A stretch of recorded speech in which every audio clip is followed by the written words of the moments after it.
Meus queridos, hoje nós teremos o nosso capítulo 5 de História, as invasões francesas e holandesas. Os franceses começaram a explorar o Brasil ainda na época da chegada dos portugueses. Devido ao pau-brasil, como nós já vimos, né, eles tentavam entrar sempre pelo litoral. E o pau-brasil era muito cobiçado na Europa para atingir tecidos, fabricação de móveis e instrumentos musicais, né? Excelente madeira. E essa atividade dos franceses, que incluía assim, a participação dos indígenas que derrubavam e traziam os troncos do pau-brasil, né? Estabeleceu-se aí um, um, uma certa atividade em que os portugueses decidiram de fato colonizar o Brasil, não queriam que outra nação explorasse, né? Em 1531 já houve uma tentativa de ocupação dos franceses, né, na ilha de Santo Aleixo, mas foram assim expulsos pelos militares portugueses. Bom, os franceses construíram uma relação com os indígenas bem diferente dos portugueses, né? Baseava-se no interesse de firmar laços familiares por meio da união com as mulheres indígenas. E aí, essa amizade com os demais integrantes das tribos também acabou sendo muito grande, ok? Houve tamanha frequência, né, dos franceses em terras assim brasileiras que a expedição comandada por Nicolas Durand de Villegaillon, com as duas embarcações e cerca de 100 homens, chegou a fundar a França Antártica, como nós vimos no governo geral de Duarte da Costa. Tratava-se de uma vila, né, com colonos franceses. Bom, e a França Antártica ela foi tomada militarmente por Estácio de Sá, sobrinho de Mendes de Sá, que foi o terceiro governador-geral do Brasil, né, em 1560, que só conseguiu tal feito devido às informações sobre o forte, né, que foram informações fornecidas pelos dissidentes, né, Jean de Cointa e Jacques, que também forneceu essa informação. Após o ataque, os franceses que ainda sobreviveram à tomada, né, e se refugiaram bastante nas tribos indígenas mais próximas. Mesmo com essa derrota, né, os franceses eles mantiveram-se uma presença assim, bem marcante em outros trechos do litoral, especialmente nos locais onde havia assim, feitorias, né, e o litoral como Cabo Frio.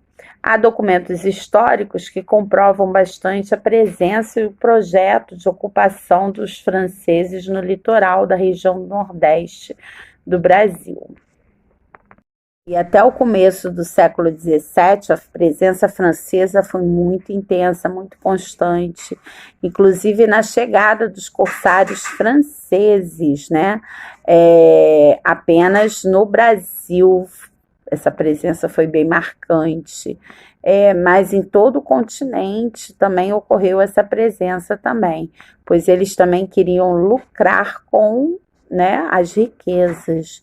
E mesmo depois desse período, muitos continuaram a viver com os indígenas e seus filhos. Bom, e durante parte do período colonial, os holandeses também tiveram um projeto de ocupação na região nordeste do Brasil, devido aos interesses da Companhia Holandesa das Índias Ocidentais no comércio de açúcar. E por causa desse projeto de ocupação, as invasões holandesas configuraram assim o maior conflito político-militar na colônia. O interesse da Holanda no Brasil originou-se a partir do conflito que ocorreu com a Espanha, que dominava o território neerlandês e cujas províncias conseguiram a emancipação apenas em 1581 e independência em 1648, com a separação definitiva da Espanha. Bom, durante esse conflito, o rei da Espanha, para prejudicar os neerlandeses, né, proibiu o comércio espanhol em seus portos. Tal determinação, né, prejudicou diretamente as negociações pelos neerlandeses do açúcar que vinha do Brasil. No entanto, durante esse período, foi um sucesso muito grande dessa empreitada, né? E voltaram a ter interesses no Ocidente, na tentativa de retomar o comércio do açúcar com o Brasil. Bom, e nesse período, a expedição de Oliver, né, tentou atacar a Baía de Guanabara, porque a tripulação estava padecendo, né, devido ao escorbuto, que era uma doença devido à carência de vitamina C na gengiva, né? Essa doença era muito comum nesse período das navegações e precisava de suprimentos para continuar a sua viagem. No entanto, a metrópole não permitiu outra expedição que passou pelas mesmas dificuldades e foi comandada por Joris Van, né, que ao aportar em Cabo Frio, Ilha Grande e São Vicente, enfrentou os portugueses ao tentar restabelecer-se. E depois desses episódios, né, as invasões holandesas podem ser divididas em dois períodos. A invasão em Salvador, na Bahia, e a invasão em Recife, Olinda, Pernambuco.